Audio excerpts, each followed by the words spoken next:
21장. 예수님과 제자들이 예루살렘에 가까이 오시다가 올리브 산 기슭에 있는 벳바게라는 곳에 이르렀습니다.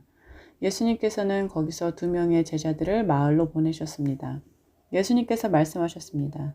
너희는 맞은편 마을로 들어가거라. 그러면 당나귀 한 마리가 새끼와 함께 묶여 있는 것을 발견할 것이다. 그 당나귀를 풀어서 나에게 가져오너라. 만일 누가 너희에게 무슨 말을 하거든 주인님이 필요하십니다 라고 하여라. 그러면 즉시 내어줄 것이다. 이것은 예언자가 말한 것을 이루려고 하신 것이었습니다. 시온의 딸에게 말하여라. 보아라, 내 왕이 내게로 오신다. 그는 겸손하여 당나귀를 탔는데 어린 당나귀 곧 나귀 새끼를 타고 오신다.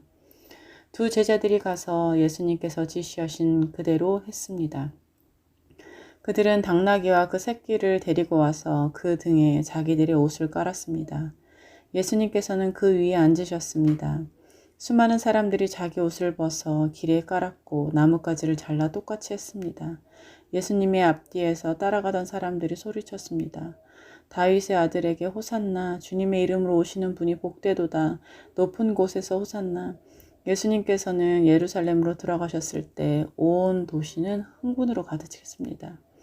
사람들이 물었습니다. 이 사람이 누구냐? 사람들이 대답했습니다. 이 사람은 갈릴리 나사렛 출신의 예수라는 예언자입니다. 예수님께서 성전에 들어가셨습니다.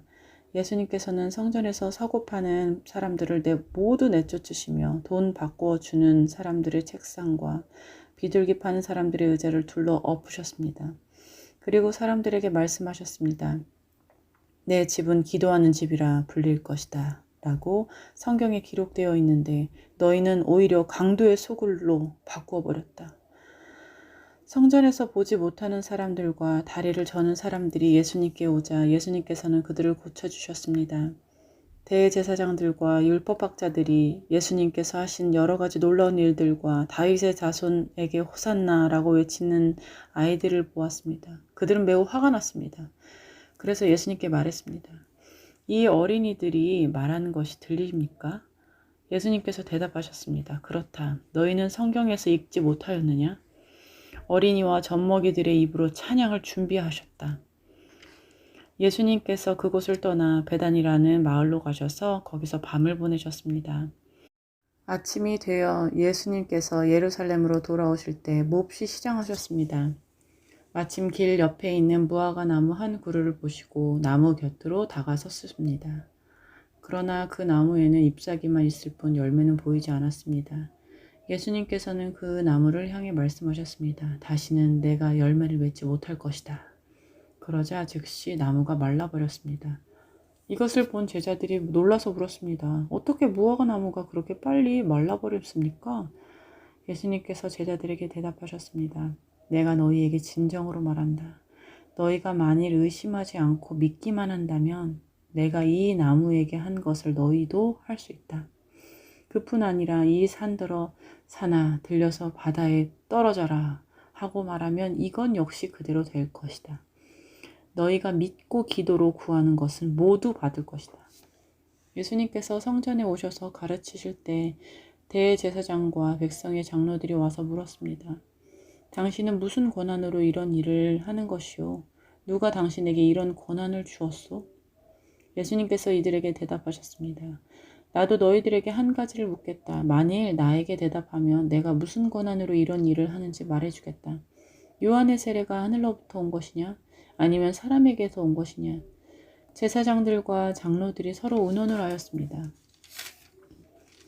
만일 우리가 하늘로부터 왔다고 하면 그러면 어째서 너희는 요한을 믿지 않았느냐라고 말할 것이고 그렇다고 사람에게서 왔다고 하자니 백성들이 두렵구나. 왜냐하면 모든 백성들이 그를 예언자라고 믿고 있기 때문이다.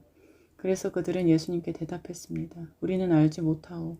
그러자 예수님께서 말씀하셨습니다. 그러면 나도 너희에게 내가 어떤 권한으로 이런 일하는지 말하지 않겠다. 너희는 어떻게 생각하느냐? 어떤 사람에게 2 아들이 있었다. 그가 첫째 아들에게 가서 말했다. 아들아, 오늘은 포도밭에 가서 일해라.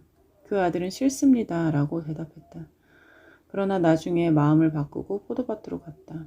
이번에는 둘째 아들에게 가서 아까와 똑같이 말했다. 둘째 아들은 대답했다. 예, 그렇게 하겠습니다. 그러나 실제로는 가지 않았다. 두 아들 가운데서 누가 아버지의 뜻대로 행했느냐? 그들이 대답했습니다. 첫째 아들입니다. 예수님께서 그들에게 말씀하셨습니다. 내가 너희에게 진정으로 말한다. 세리와 창녀들이 너희보다 먼저 하나님의 나라에 들어갈 것이다. 요한이 올바른 길로 너희에게 왔으나 너희는 그를 믿지 않았다. 그러나 세리와 창녀들은 그를 믿었다. 너희는 이것을 보고도 여전히 회개하지 않고 그를 믿지 않았다. 다른 비유도 잘 들어보아라.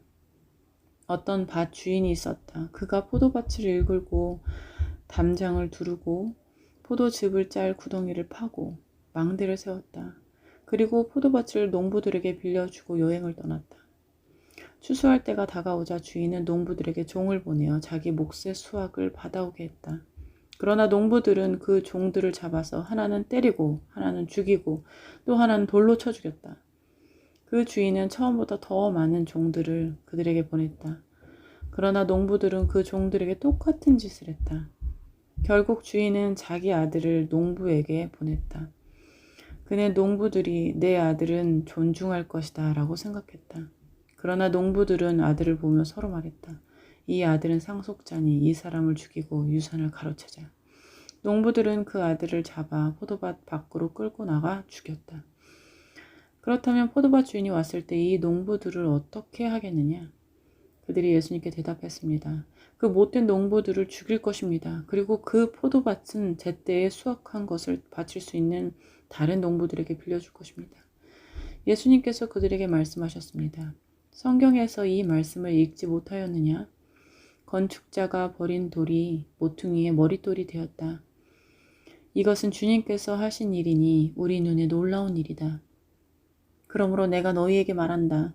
하나님께서는 하나님의 나라를 너희에게서 빼앗아 열매를 맺는 민족에게 주실 것이다. 이 돌 위에 떨어진 사람은 깨어질 것이며 또한 이 돌이 사람 위에 떨어지면 그는 산산조각이 날 것이다.